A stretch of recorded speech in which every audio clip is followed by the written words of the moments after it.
The 2021 F1 driver market exploded to life when Ferrari and Sebastian Vettel declared they would be mutually parting ways. So what happens next? For starters, a coveted seat with F1's most historic team is suddenly up for grabs, and a host of drivers are inevitably being linked.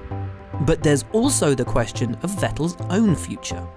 Despite his impressive record, the four-time world champion's options to move teams seems limited for a driver of his caliber. McLaren and Renault could be on the cards, but both are going through a restructuring process and might not be able to offer him the success he craves. Mercedes could have an opening as Lewis Hamilton's contract comes to an end, but both parties have expressed their intention to extend their winning partnership. Could the end of 2020 be the end of Sebastian Vettel's Formula One career? Only time will tell, but the open seat at Ferrari will be certain to tempt a lot of drivers. At the start of the year, I was asked to make one bold prediction for the season, and I said I believed Carlos Sainz would be a Ferrari driver in 2021. Given the news of Ferrari and Sebastian's parting, I see no need to change that prediction. A driver still hugely underrated amongst a large proportion of the Formula One fan base, Carlos's exceptional year at McLaren marked him out as a talent with a key team spirit. He compared favourably to Max Verstappen in their time as teammates, and his pace has proved to be impressive ever since. Also, he's young enough to have a good number of years ahead of him and would likely form a solid working relationship with Leclerc. Put simply, for me, he ticks all the boxes. Of course, the romantics out there would love to see Daniel Ricciardo take one of the Scarlet seats, but his name has been linked with Ferrari for so many years, you'd have to assume they'd have already taken the plunge for his services if they were ever going to do so. So, if Sainz moves to Ferrari, I could see Ricciardo ending up at McLaren, as it's well known Zak Brown tried to sign him before ultimately losing out to Renault for 2019. Like many drivers, Valtteri Bottas is out of contract at the end of 2020. As a strong number two with recent World Championship winning experience, could he be what Ferrari are looking for? Will Mercedes try and hold on to him, and if they don't, where does he end up?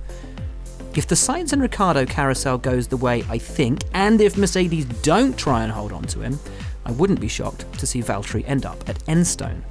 So who would partner Lewis Hamilton? Firstly, no, I don't think it's going to be Charles Leclerc, because I don't see Hamilton going anywhere, especially not Ferrari. His ties to Mercedes are just too strong. Might George Russell get the call-up? Might Esteban Ocon break contract and jump ship back to Mercedes? And if Ocon slipped back into silver, then would Vettel, or potentially an Alonso, slide in at Renault? Seems unlikely.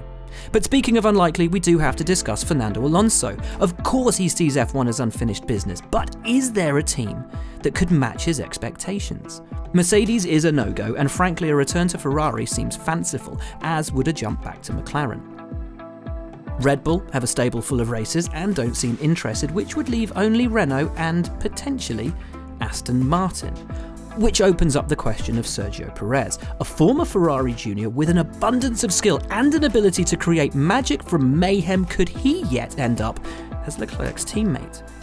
It would be the only way in which a seat opened up at Aston Martin, one into which the aforementioned Alonso, or even Vettel, might well focus their desires.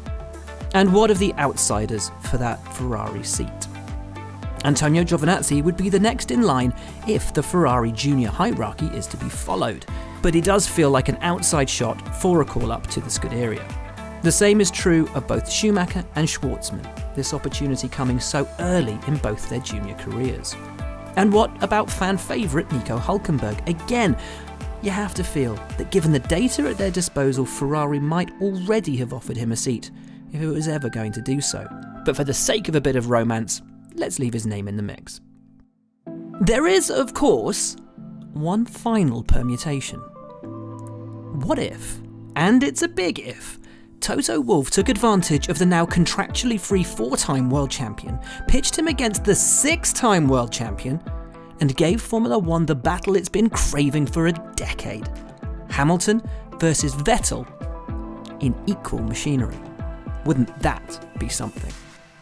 So, a fascinating time lies ahead with some difficult decisions to be made. For Mattia Binotto, a smorgasbord of talent to choose from, and a delicious fall of the dominoes to occur once he makes his ultimate choice. Let silly season commence.